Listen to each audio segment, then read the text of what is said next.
আসসালামু আলাইকুম।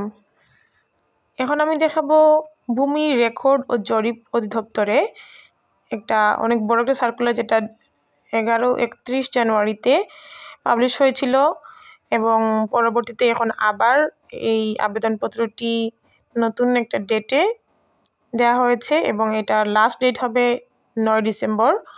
তো আমরা প্রথমে অ্যাপ্লিকেশনটা দেখব। এটা অনেক বড় একটা সার্কুলার ছিল, এখন নতুন করে ডেট বাড়িয়ে দিয়েছে। আমি অনেককেই আবেদন করে দিয়েছি। তো এই সার্কুলারের প্রথম একটা এবং বিশেষ একটা হচ্ছে, এখানে বেশিরভাগ স্টুডেন্টরা যারা এইচএসসি পাস করেছে তারা অ্যাপ্লাই করতে পারবে। অনেক বড় একটা ভ্যাকেন্সির একটা সার্কুলার। তো এখানে আমরা দেখতেছি পেশকার পদে আছে, তারপর রেকর্ড কিপার আছে। তো সবগুলাই কিন্তু হচ্ছে আপনার 16 গ্রেডের।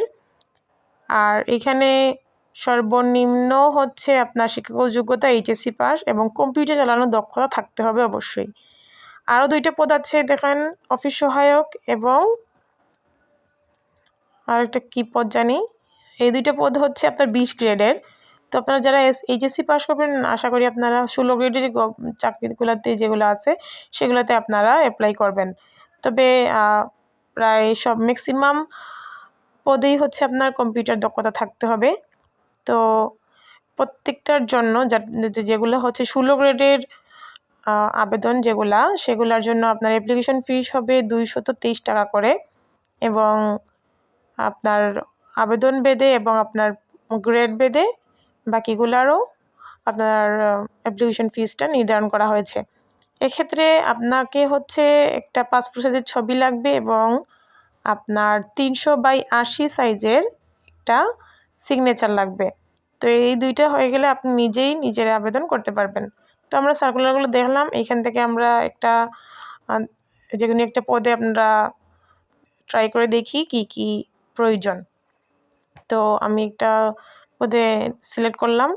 আমরা যেহেতু প্রিমিয়াম মেম্বার না, সেক্ষেত্রে আমরা নো দিব, নো দিয়ে নেক্সট দিলাম। তারপরে হচ্ছে এরকম একটা ইন্টারফেস আসবে, আপনারা নিজেরাও করতে পারবেন। তো এখানে আপনাদের অ্যাপ্লিকেন্টের নেম দিবেন ইংলিশে, তারপরে দেখেন আবার বাংলায় দিয়ে দিয়েছে, আবার বাবার নাম বাংলায় ইংলিশে, মায়ের নাম বাংলায় ইংলিশে দিবেন, আপনার ফোন নাম্বার দিবেন, আপনার এনআইডি নাম্বার দিবেন, আপনার ইমেইল নাম্বার দিবেন এবং আপনি চাইলে বার্থ সার্টিফিকেট এবং পাসপোর্টটা আপনি নো দিয়ে দিতে পারেন।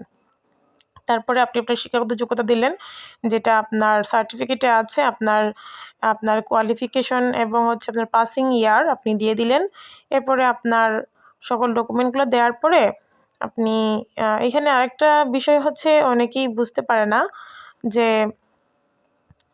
কোটাতে কি দিবে এবং হচ্ছে ডিপার্টমেন্টাল স্ট্যাটাসে কি দিবে। কোটাতে হচ্ছে আমরা সবাই তো কোটাদারি না, সেক্ষেত্রে আমরা নট অ্যাপ্লিসিয়েবল দিব এবং ডিপার্টমেন্টাল স্ট্যাটাস এটা আমরা নট অ্যাপ্লিসিয়েবল দিব।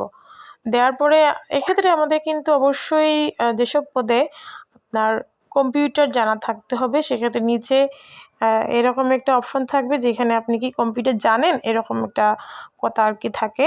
তো আপনি এখানে ইয়েস দিবেন যাদের কম্পিউটার সার্টিফিকেট আছে, বা না থাকলেও অনেকে ইয়েস দিয়ে দিতে পারে যদি সে অ্যাপ্লিকেশনটা করার পরে সে কন্টিনিউ কম্পিউটার জানার জন্য একটা প্রশিক্ষণ নিয়ে নিতে পারে, 3 মাসের কোর্স এটা করে ফেলতে পারে।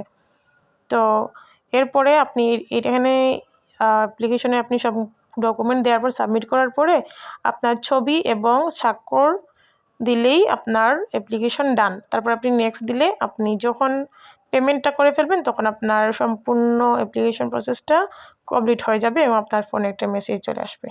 থ্যাংক ইউ সবাইকে।